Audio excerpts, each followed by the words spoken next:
Pourquoi braquer une banque alors qu'on peut voler légalement sans avoir de problème par la suite?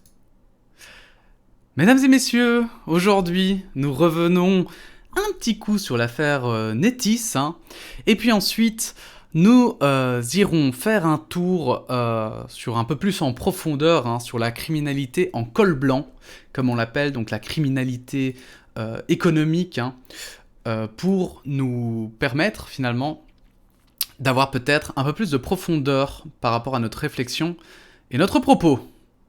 Intro. Waouh, il y en a pas. Alors, Stéphane Moreau sera-t-il libéré ce soir? Donc, la Chambre du Conseil a entendu ce matin les avocats de Stéphane Moreau et de Paul Hayes, une plaidoirie de 3 heures. Ils ont plaidé la libération des 2 hommes incarcérés actuellement à Lantin. La décision de la Chambre du Conseil est attendue dans la journée. Alors voilà, le journal, l'article date un tout petit peu, parce qu'en fait, entre-temps, ils sont bien libérés. Et puis après, il y aura, ils ont refait une demande. Ils ont refait un mandat d'arrêt, le procureur, etc. Donc on verra tout ce qui va se passer. Ça se passe très vite. J'ai pas eu le temps de tout suivre. Bref, on va déjà se satisfaire de ça.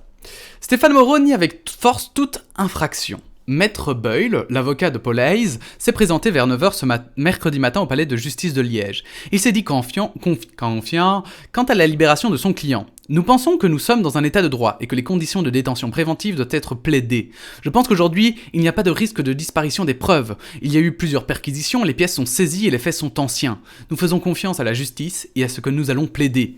Mon client est dans un état d'esprit de collaboration avec la justice. Le dossier que nous avons pu consulter va dans le sens des déclarations de M. Hayes qui conteste les faits qui lui sont reprochés. L'avocat de Stéphane Moreau, Maître Masset, n'a pas souhaité faire de commentaires à la presse. Dans un communiqué adressé à l'agence Belga dimanche, Stéphane Moreau dit ne connaître aucun des faits qui lui sont reprochés et nier avec force toute infraction. Alors évidemment, un avocat de base, c'est ce qu'il va te dire de faire, hein, de nier en bloc, même si tu es coupable, parce que ça permet en fait ça permet en fait à l'accusation de devoir amener des preuves, évidemment. Alors que quand vous avouez, eh bien, c'est un peu emmerdant, puisque du coup, qu'ils apportent des preuves ou pas, ça va juste montrer la gravité de l'infraction, mais vous serez quand même reconnu coupable. Vous avez plus de chances en tout cas. En attendant, évidemment, le risque de disparition de preuves, etc., donc il faut savoir qu'on n'emprisonne évidemment pas les gens tant qu'il n'y a pas de risque qu'ils puissent disparaître, etc. Je vous rappelle qu'on présume toujours innocent les personnes qu'on accuse, et c'est quand même quelque chose de très important. Et donc, effectivement, si dans ces conditions... Voilà, moi personnellement, je me dis, j'ai pas de problème à ce qu'on, évidemment, le temps du jugement qu'on libère, mais j'espère que le jugement, du coup, sera à la hauteur des infractions constatées. Parce qu'il faudrait pas qu'on dise « Ah ben oui, il a effectivement bien détourné X millions d'euros, mais bon, on va pas lui gâcher sa vie pour quelques millions, quoi. » On ferait pas la même chose avec des braqueurs, hein. L'ex numéro 1 de Netis et son directeur financier avaient été interpellés vendredi matin. Après 48 heures d'interrogatoire, ils avaient été placés sous mandat d'arrêt ce week-end et inculpés d'abus de biens sociaux et de détournement par personne exerçant une fonction publique. Stéphane Moreau a également été inculpé de faux, d'usage de faux et d'escroquerie. Bénédicte Bayer, qui a été interpellé en même temps que Stéphane Moreau et Paul Hayes, a été inculpé du même chef d'accusation que ses acolytes, à savoir abus de biens sociaux et détournement par personne exerçant une fonction publique, mais elle a été libérée sous condition. Hier, cette même chambre du conseil a décidé de la remise en liberté d'autres inculpés dans ce dossier, François Fornieri et Pierre Meyers. Et le parquet n'a pas interjeté l'appel. Donc aussi, les 2 hommes devraient quitter la prison de marge dans la journée. Donc, ce qui est intéressant, c'est que si le parquet n'a pas interjeté l'appel, c'est peut-être qu'effectivement, il y avait des vices de procédure, et qu'ils ne pouvaient pas effectivement contester la libération. Mais donc aujourd'hui, ça a changé puisqu'ils ont remis à nouveau une demande d'emprisonnement.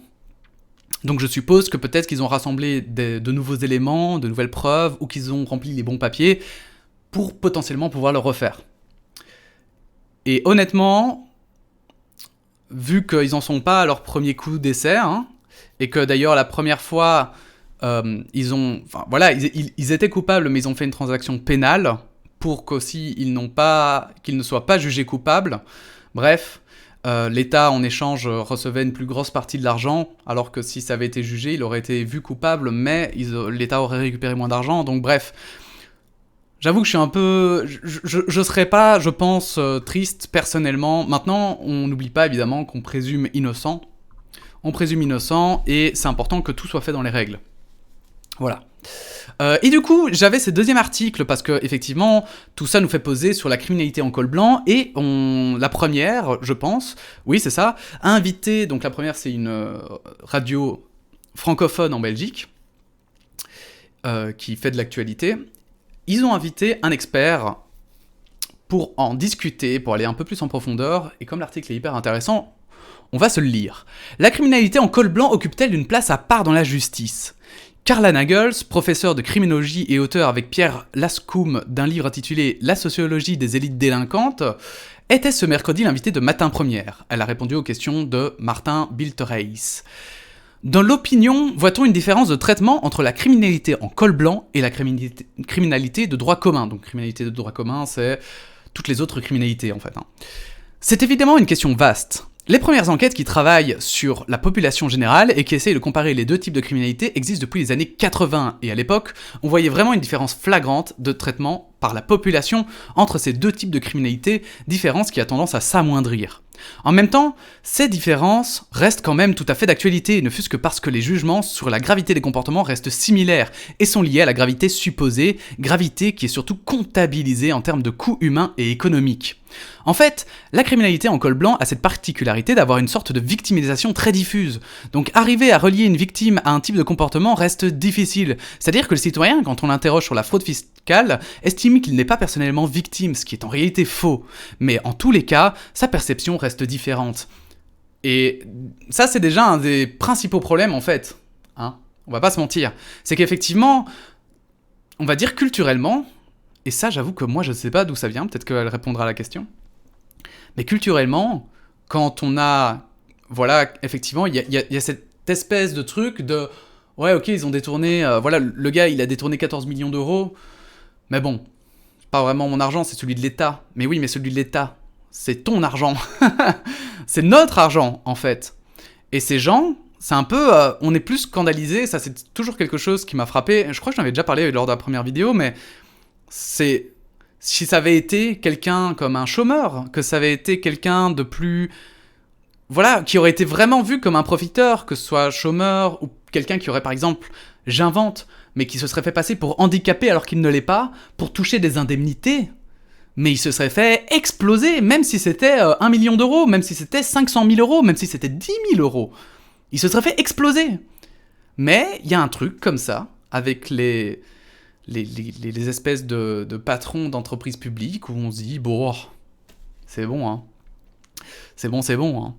Cela veut-il dire que la criminalité en col blanc est perçue comme moins grave par l'opinion ? Oui, de manière générale, même si les différences ont tendance à s'amenuiser depuis quelques années, et ça c'est cool. Pourtant, on pourrait bien se dire que les dommages causés par cette criminalité peuvent être chiffrés, sont tangibles. On sait les sommes en jeu, c'est ça qui peut paraître paradoxal. Oui, mais dans les enquêtes qu'on mène, on travaille sur des cas, et les cas doivent toujours être spécifiés, c'est-à-dire que c'est évidemment difficile de dire à quelqu'un qu'il a été victime, personnellement, d'un comportement délictueux des élites. Alors c'est intéressant qu'ils utilisent le mot élite, je trouve, alors que c'est une experte.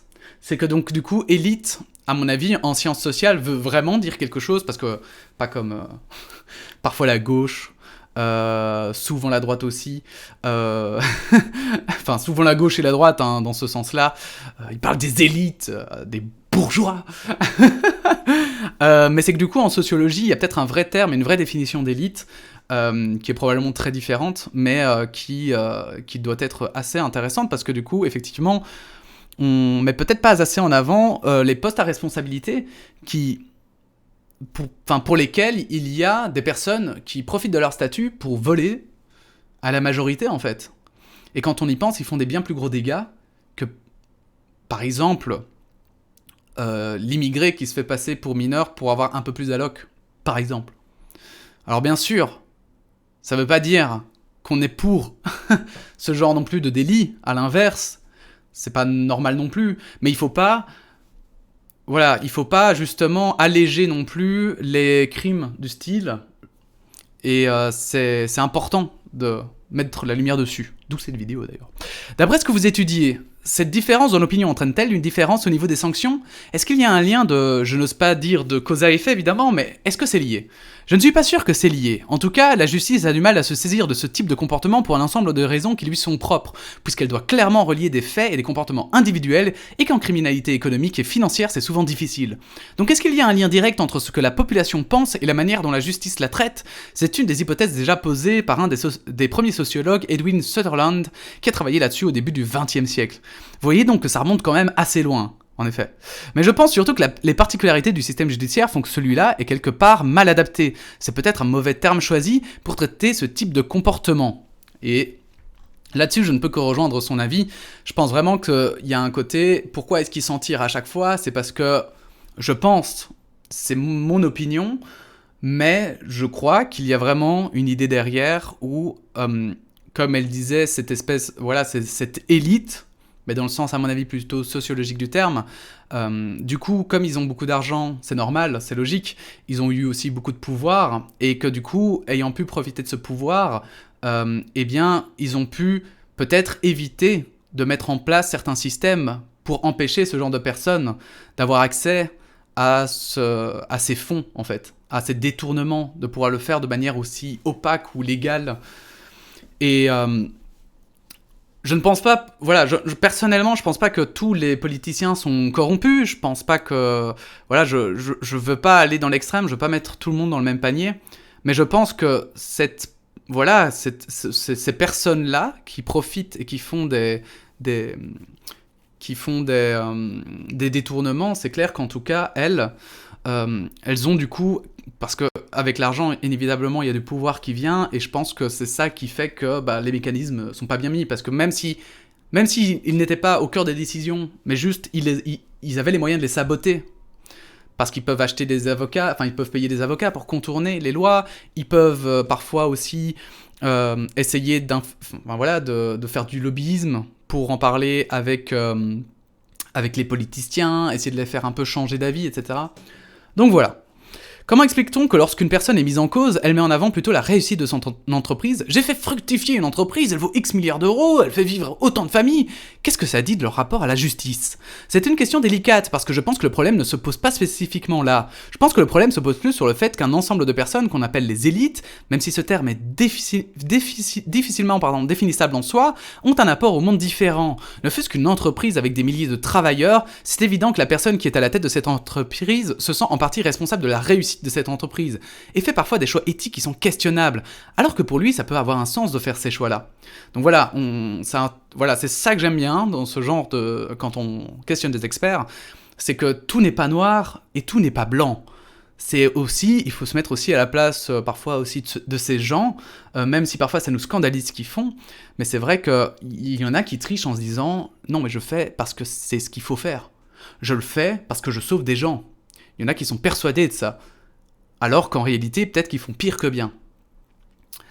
Donc évidemment, on ne pointe pas du doigt quelqu'un en particulier, on parle, c'est pour ça qu'elle dit les éthiques, et que c'est si flou, c'est parce qu'il n'y a pas un type de personnalité, c'est pas comme je vais prendre par exemple les psychopathes, où c'est peut-être plus défini médicalement, les élites, il n'y a pas de, c'est pas une maladie mentale déjà, donc c'est beaucoup plus compliqué de mettre un cadre autour de la définition d'élite. Pour revenir aussi sur la circulation de ces informations dans l'opinion, on a l'impression qu'il y a beaucoup d'affaires politico-financières qui font beaucoup de bruit à un moment puis retombent. On a tous entendu parler des LuxLeaks, des Panama Papers, on connaît l'identité des personnes qui ont été mises en cause, mais on ne sait finalement pas le suivi. Ou en tout cas très peu. Comment l'explique-t-on ? Parce que le temps de la médiatisation et le temps des médias ne sont pas du tout le même que le temps de la justice. Et dans ces affaires-là, souvent, la justice a besoin d'énormément de temps pour travailler, pour faire des dossiers, pour enquêter. Et quand vous assistez à un procès économique et financier, si vous n'y connaissez pas grand-chose vous-même, vous êtes souvent confronté à une sorte de discours de langue de bois, ou en tous les cas, à un ensemble de logorées des avocats que vous ne comprenez pas, que vous ne saisissez pas. Je pense donc qu'entre un scandale, la scandalisation d'une affaire, c'est-à-dire quelque chose qui sort et qui est manifestement important, et le traitement qui va être fait de cette affaire, entre autres par la justice, il y a évidemment souvent plusieurs années qui se passent.